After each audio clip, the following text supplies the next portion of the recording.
आप देख रहे हैं इंडिया टीवी लाइव। आपके साथ मैं हूं ज्योत्सना पाटनी। देखिए, बहुत वक्त से हम लोग अलग अलग तरह के आसन कर रहे हैं। योगाभ्यास कैसे करना चाहिए, कौन कौन से योगाभ्यास आपको किन किन परेशानियों या किन किन तकलीफ़ों में राहत देंगे, आराम देंगे, उसके बारे में लगातार हम आपको बता रहे हैं। बेसिक योगाभ्यास कौन कौन से हैं, जिन्होंने एक्सरसाइजेस की योगाभ्यास की शुरुआत नहीं की है वो कर सकते हैं, उसके बारे में बहुत बात हो चुकी है।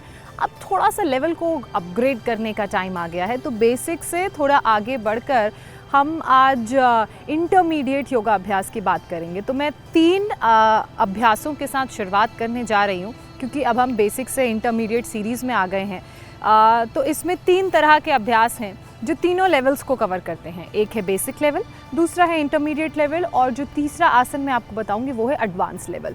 तो ये अभ्यास करने के लिए सबसे पहले और जो सबसे ज़रूरी बात है वो ये कि आपकी बॉडी प्रिपेयर्ड होनी चाहिए। प्रिपेयर्ड एज इन कि आपका वार्म अप होना चाहिए। तो जो 3 आसन मैं आपको बताने वाली हूँ, वॉरियर पोज 1, 2 और 3, यानी कि वीरभद्रासन 1, वीरभद्रासन 2, वीरभद्रासन 3, इसके लिए आप अपने शरीर को पहले से तैयार रखिए। बिना वार्म अप के ये अभ्यास नहीं करने हैं, क्योंकि बिना वार्म अप के अगर आप ये आसन करेंगे तो you might and up hurting और इंजरिंग योरसेल्फ। आपको मसल स्पैज्म हो जाएगा या हैमस्ट्रिंग पुल हो जाएगा या कोई और इंजरी हो जाएगी। तो इसलिए मैं पहले से आपको ये एडवाइस दे रही हूँ कि इन आसनों को करने से पहले आप अपने शरीर को वार्म अप कर लें। वार्म अप सिर्फ अपर बॉडी नहीं, वार्म अप लोअर बॉडी भी करनी है, क्योंकि वॉरियर 1, वॉरियर 2 और वॉरियर 3 में आपकी ओवरऑल बॉडी एंगेज होगी। इसलिए मैं सिर्फ 3 अभ्यासों के साथ आज शुरुआत कर रही हूँ हमारी इंटरमीडिएट सीरीज़ की। अब फ़ायदे क्या हैं इन अभ्यासों के, इन आसनों के, वो मैं आपको बता देती हूँ जल्दी से। देखिए, क्योंकि वॉरियर 1, वॉरियर 2 और वॉरियर 3 में आपकी ओवरऑल बॉडी यूज़ होगी, आपकी आर्म्स यूज़ होंगी। जो ये आसन आपके आर्म्स को स्ट्रेंथन करने में हेल्प करेगा, आपकी बैक, आपकी स्पाइन को सपल और स्ट्रेंथन करेगा, वो यूज़ होगी। इसके अलावा क्योंकि प्रेशर आपके पैरों पर होगा, आप अपने पैरों से फ्लोर को पुश करेंगे, तो आपकी लेग स्ट्रेंथनिंग में काम करेगा। और क्योंकि स्टैंडिंग एक्सरसाइज है, बैलेंसिंग एक्सरसाइज है, तो जो स्ट्रक्चरल बैलेंस है उस पर काम करेगा। इसके अलावा आप देखेंगे कि थोड़ा मूवमेंट होगा, थोड़ा स्ट्रेच होगा, थोड़ा बेंडिंग होगा, तो आपकी थाई मसल्स पर काम करेगा, आपकी काफ मसल्स पर प्रेशर पड़ेगा, आपकी काफ मसल्स पर काम करेगा। एंकल मोबिलिटी और एंकल मूवमेंट और एंकल रेंज भी आपको इस आसन में समझ आएगी। जैसे जैसे मैं अभ्यास करूंगी मैं आपको बताऊंगी कि किस तरीके से एंकल रेंज और मूवमेंट पर काम हो रहा है। तो ये एंकल की स्ट्रेंथनिंग और उसकी मोबिलिटी पर काम करेगा। इसके अलावा बैलेंसिंग सबसे इम्पॉर्टेंट एस्पेक्ट है। तो कुल मिलाकर ये जो 3 अभ्यास हैं, ये स्ट्रेंथ, बैलेंस, फोकस और कंट्रोल का मिश्रण है। तो ये सारी चीज़ें आप इसमें देखेंगे, और इसके साथ साथ फ़ायदे जो हैं आपकी बॉडी के इंडिविजुअल पार्ट्स के साथ साथ ओवरऑल पार्ट्स को भी, ओवरऑल हेल्थ को भी मिलेंगे। और जो स्ट्रक्चरल इम्बैलेंस की परेशानी लोगों में होती है, तो कुछ बेसिक आसन से आप वो प्रॉब्लम दूर करते हैं, लेकिन इनसे आप और अच्छे तरीके से उन प्रॉब्लम से निजात पा सकते हैं। बस शर्त ये है, जैसा कि मैंने पहले भी बोला, विदाउट वार्म अप ये एक्सरसाइजेज आपने नहीं करनी है। तो आइए योगा अभ्यास की शुरुआत करते हैं। सबसे पहले जो तीनों आसनों में से मैं पहला आसन करने वाली हूँ वो है वॉरियर पोज 2, यानी कि Virabhadrasana 2। Virabhadrasana 2 is a preparatory pose for Virabhadrasana 1, यानी कि वॉरियर 1 के लिए वॉरियर 2 जो है वो प्रेपरेटरी पोज है। तो सबसे पहले हम वॉरियर 2 करेंगे, उसके बाद हम वीरभद्रासन 1 यानी कि वॉरियर 1 पोज करेंगे, और उसके बाद हम करेंगे वीरभद्रासन 3। तो वीरभद्रासन करने के लिए सबसे पहले अपने बॉडी के लेंथ के हिसाब से आप अपने लेग्स को खोल लीजिए। शोल्डर से ज़्यादा डिस्टेंस पर खोलेंगे, क्योंकि हमारी बॉडी इस पोस्चर में वाइड ओपन रहेगी। तो अगर आप कम पैर खोलेंगे तो आपका जो रेंज है, जो अलाइनमेंट है, वो थोड़ा गड़बड़ हो सकता है। तो अलाइनमेंट और रेंज आपने अपनी बॉडी पोस्चर के हिसाब से रखनी है। क्योंकि मेरी हाइट लंबी है तो मेरी रेंज और अलाइनमेंट ज़्यादा होगी। तो मैंने अपने दोनों पैरों को ऐसे खोल लिया है। अब जो हम किसी भी आसन की शुरुआत करते हैं तो राइट साइड से करते हैं। तो अब जो हमारा राइट लेग है वो 90 डिग्री ऐसे टर्न होगा टुवर्ड्स माय राइट साइड, और जो मेरा लेफ्ट लेग है वो 15 डिग्री टुवर्ड्स राइट टर्न होगा। और हमारी बॉडी एकदम स्टिफ रहेगी, किसी तरह का कोई हंच, किसी तरह का कोई बेंड नहीं होगा। बेंड कहाँ, कब, कैसे करना है वो मैं आपको बताऊंगी। दोनों हाथ आपके ऐसे पैरेलल रहेंगे, स्ट्रेट, शोल्डर स्ट्रेट, पेल्विक पे होल्ड अच्छा रहेगा, और आपकी जो लेग्स है वो ग्राउंड को पुश करेंगे। Right leg towards right side 90 degree, left leg towards right side 15 degrees, ये आपकी फीट प्लेसमेंट रहेगी। और फिर उसके बाद आप अपने लेग्स को बेंड करेंगे, बेसिकली नी बेंड करेंगे। आपका राइट नी बेंड होगा, ये जो आपका इनर थाई का एरिया है ये स्ट्रेट होगा, आप यहाँ पे स्ट्रेच फील करेंगे। और जो आपका लेफ़्ट लेग है वो स्ट्रेट होगा, ऐसे मुड़ेगा नहीं घुटना, लेफ़्ट लेग का घुटना सीधा रहेगा। And that is when you will feel the posture. दोनों हाथ सीधे रहेंगे और ऐसे। आपने इस आसन को इनिशियली, अगर आपने योगाभ्यास की शुरुआत की है, एडवांस आसनों की शुरुआत आप कर रहे हैं, तो आप इसे 10 से 15 सेकंड तक होल्ड कर सकते हैं। और जब आप आसन में जाएंगे ऐसे आपने इसे होल्ड किया, और जब आप पोस्चर होल्ड कर रहे हैं तो उस दौरान आपका जो ब्रीदिंग पैटर्न है वो नॉर्मल रहेगा। आपने नॉर्मल ब्रीद इन करना है, नॉर्मल ब्रीद आउट करना है, ऐसे। उसके बाद आप अपने घुटनों को, जो आपने अपने राइट लेग का घुटना मोड़ा था उसको सीधा करेंगे। आपका जो राइट लेग है वो टुवर्ड्स योर लेफ़्ट आएगा, स्ट्रेट सामने की तरफ। और जो आपका लेफ़्ट लेग है, अब क्योंकि हम पोस्चर को लेफ़्ट साइड से कर रहे हैं, आसन को लेफ़्ट साइड से कर रहे हैं, तो अब जो आपका लेफ़्ट लेग है वो आपका लेफ़्ट साइड जाएगा 90 डिग्री, और जो राइट लेग है वो टुवर्ड्स लेफ़्ट 15 डिग्रीज रहेगा। और राइट लेग सीधा रहेगा, लेफ़्ट लेग नी से बेंड होगा, हाथ आपके दोनों सीधे रहेंगे, स्पाइन और बैक आपकी एकदम इरेक्ट रहेगी, कोर आपका टक्ड इन होगा, पेल्विक आपका टक्ड इन होगा, और हाथ आपके ऐसे सीधे होंगे। और आपको जो प्रेशर फील हो रहा होगा, आपकी हिप्स पे भी प्रेशर फील हो रहा होगा। सो दिस आसन is basically for the strengthening of each and every muscle of your body. एक प्रेशर आपको यहाँ फील हो रहा है, प्रेशर आपको इनर थाइज में फील हो रहा है, प्रेशर आपको हिप में फील हो रहा है, प्रेशर आपको पूरी बॉडी में फील हो रहा है, प्रेशर आपको आर्म्स में फील हो रहा है। तो जिन जिन बॉडी पार्ट्स में आपको प्रेशर फील हो रहा है, उन बॉडी पार्ट्स के लिए ये आसन काम कर रहा है।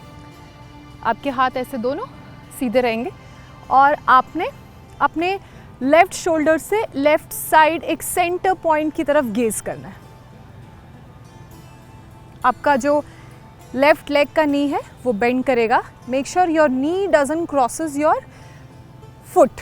और जो आपका राइट साइड का नी है और लेग है वो बिल्कुल सीधा रहेगा, उसमें कोई बेंड नहीं होगा।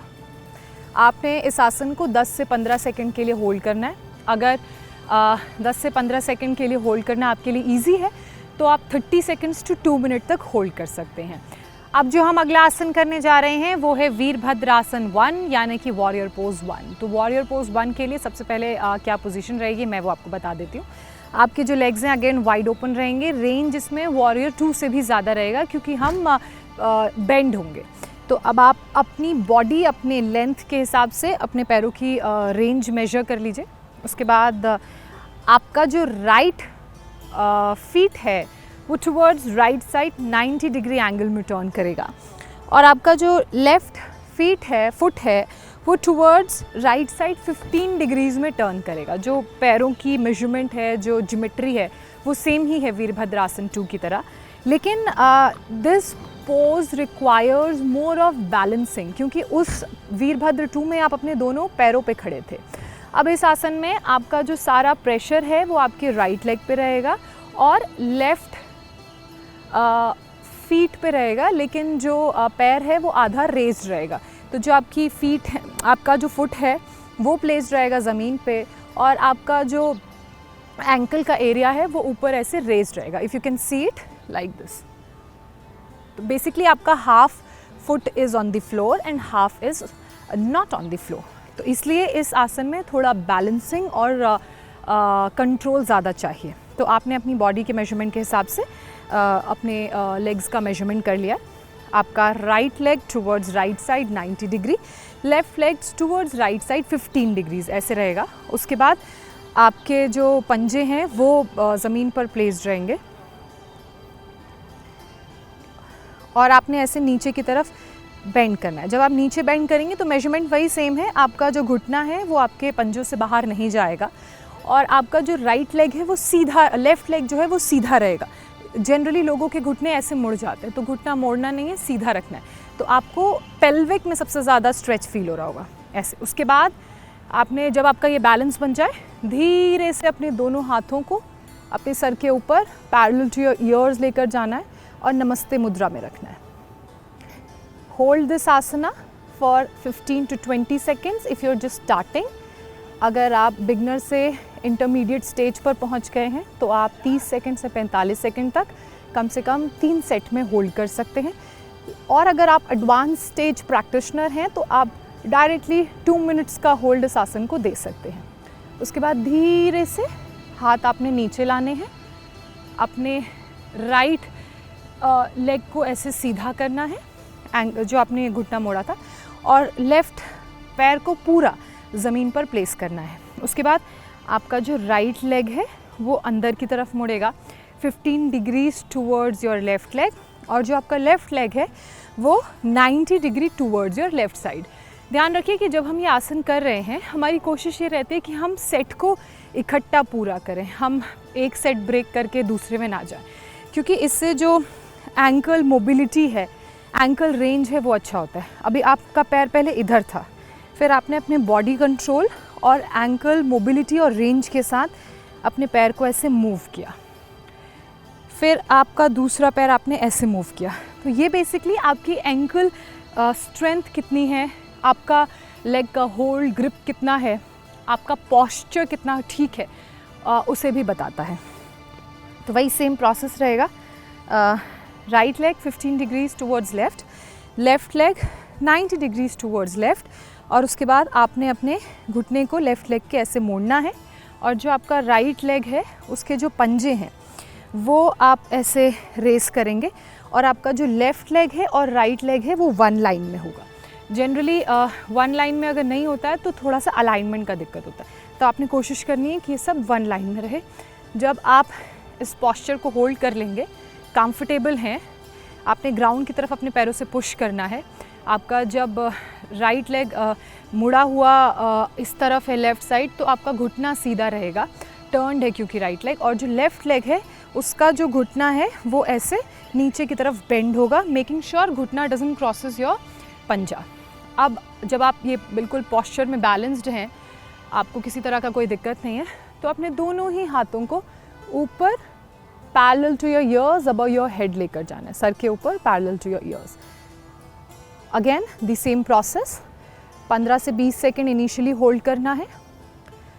अगर स्ट्रेंथ है बॉडी में, होल्ड अच्छा है, तो आप इसे 30 to 45 सेकेंड्स होल्ड कर सकते हैं, और अगर आप एडवांस लेवल के योगा प्रैक्टिशनर हैं तो आप डायरेक्ट 2 मिनट तक भी होल्ड कर सकते हैं। उसके बाद ब्रीद आउट करते हुए आपके दोनों हाथ नीचे आएंगे, जो लेफ़्ट लेग बेंड है वो सीधा होगा, राइट जो पैर आधा हवा में था वो नीचे फ्लोर पर आएगा, और फिर आप अपनी बॉडी को from left you will turn towards right. So this is how you do it. कोशिश करें कि अगर आप 15-15 या 20-20 सेकेंड का होल्ड कर रहे हैं तो कम से कम ब्रेक लेके 3 सेट में करें। और बैलेंसिंग का अगर थोड़ा सा प्रॉब्लम है, because these postures require more of balancing, तो आप दीवार का सहारा ले सकते हैं, so there is no shame using the wall. आइए अब करते हैं वॉरियर पोज 3। तो वॉरियर पोज 3 करने के लिए पहले तो सेंटर ऑफ योर मैट पे टुवर्ड्स द लेंथ खड़े हो जाइए, और बिल्कुल स्ट्रेट आप देखेंगे।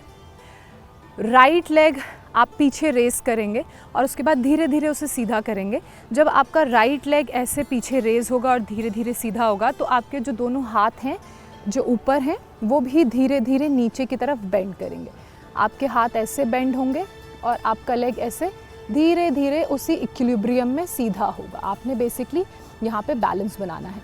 तो जब आपके हैंड स्ट्रेट होंगे, मेक श्योर कि ईयर्स के पैरेलल हों, और आपका जो हेड हो वो बिल्कुल स्ट्रेट हो, ऐसे सामने नहीं देखना है, ऐसे नीचे देखना है, सो दैट ये जो हमारी नेक की बोन है उस पर किसी तरह का प्रेशर ना पड़े। Generally this is how we stand, both hands up, legs like this, and slowly with control, with balance आपने अपने राइट लेग को सीधा करना है जो घुटने मुड़े हुए हैं, और अपने दोनों हाथों को एक पैरेलल पोजीशन में लेकर जाना है ऐसे, और आपका जो गेज़ है वो नीचे की तरफ एक सेंटर पॉइंट पे रहेगा ऐसे। This is how we do Virabhadra asana 3। तो इस आसन में balancing is required, extra balancing चाहिए, होल्ड चाहिए, ग्रिप चाहिए, और फोकस्ड माइंड चाहिए, क्योंकि अगर स्ट्रेंथ है, फ्लेक्सिबिलिटी है, मूवमेंट है, होल्ड है, कंट्रोल है, और अगर पीस ऑफ माइंड नहीं है या फिर कंट्रोल्ड माइंड नहीं है, तो भी आपका पोस्चर गड़बड़ हो जाएगा। अब इसी आसन को हम करेंगे दूसरी साइड से। पहले हमने किया था विद राइट लेग, अब हम करेंगे with left leg. Turn towards towards the other side. उसके बाद आपका जो लेफ़्ट लेग है वो ऊपर आएगा, राइट लेग जो है वो फ्लोर पे प्लेस्ड रहेगा, because we are balancing on one leg. तो आप जितना ज़्यादा ज़मीन से अपने पैर को ग्रिप करके होल्ड कर सकते हैं उतना आप होल्ड करेंगे। अब धीरे धीरे अपने दोनों हाथों को ऊपर ले जाइए और अपने पैर को उठाइए। You go slowly steadily. अगर अलाइनमेंट सीधा नहीं है that is not a problem, अगर इतना भी है इट इज़ ओके। धीरे धीरे वो नीचे अलाइनमेंट आएगी। अभी I am not able to see कि मेरा अलाइनमेंट सीधा है या नहीं है, but I can feel it is partially straight. ये वीरभद्र आसन 3 है, ये सबसे एडवांस पोज है वीरभद्र आसन यानी कि वॉरियर आसन की सीरीज़ का। इसके साथ ही ये जानना भी बहुत ज़रूरी हो जाता है कि इस आसन का नाम वीरभद्र आसन क्यों पड़ा, तो उसके बारे में भी मैं आपको इन डिटेल समझाऊंगी, so that you can understand कि ये आसन इतना इम्पॉर्टेंट क्यों है और इसके बेनिफिट्स हमें क्या क्या हैं। अब बात कर लेते हैं कि वाई दिस आसन वॉज नेम्ड वीरभद्र आसन। वीरभद्र कौन है, किन के नाम पे इस आसन का नाम पड़ा। वीरभद्र आसन को हम 3 पार्ट्स में डिवाइड करेंगे। वीर भद्र आसन। वीर का मतलब होता है वॉरियर, भद्र का मतलब होता है ऑस्पिशियस, कोई भी शुभ चीज़, और आसन का मतलब होता है पॉस्चर। तो बेसिकली भगवान शिव ने वीरभद्र के नाम पे, जो राजा वीरभद्र थे, वॉरियर थे, उनके नाम पे इस आसन का नाम रखा, so that it represent strength, it represent the warrior attitude, it represents the auspicious thing. और वीरभद्र को कहा जाता है कि he has so much of will power और पेशेंस इतना था। तो ये जो आसन है ये आपकी विल पावर को भी टेस्ट करता है, ये आपके पेशेंस को भी टेस्ट करता है, और साथ ही आपकी बॉडी को स्ट्रेंथन करता है, आपके शरीर के अंदर कंट्रोल, बैलेंस, फ्लेक्सिबिलिटी और साथ ही साथ मूवमेंट लेकर आता है। जब आप अपने एंकल्स को चेंज करते हैं, जब आप अपने घुटनों को मोड़ते हैं, जब अपनी बॉडी को बैलेंस करते हैं वीरभद्रासन 3, 2, 1 में अलाइन करते हैं, तो that is when the work is happening, range और मूवमेंट को लेकर काम हो रहा होता है। तो ये हैं इंटरमीडिएट सीरीज़ के 3 बहुत ही अच्छे, आसान और काइंड ऑफ एडवांस आसन्स। अगर आप इन आसन्स को करना चाहते हैं तो आप अपनी बॉडी को पहले अच्छे से वार्म अप कीजिए, उसके बाद इन आसन्स को कीजिए, और इन आसन्स को करने के बाद थोड़ी देर अपनी बॉडी को कूल डाउन करना भी बहुत ज़रूरी है। तो जो नेक्स्ट हमारा वीडियो है उसमें मैं बात करूँगी कूल डाउन एक्सरसाइजेज़ की, किन किन एक्सरसाइजेज़ के ज़रिए आप अपनी बॉडी को कूल डाउन कर सकते हैं। फ़िलहाल आप लोग हमारे साथ जुड़े, बहुत शुक्रिया, नमस्ते।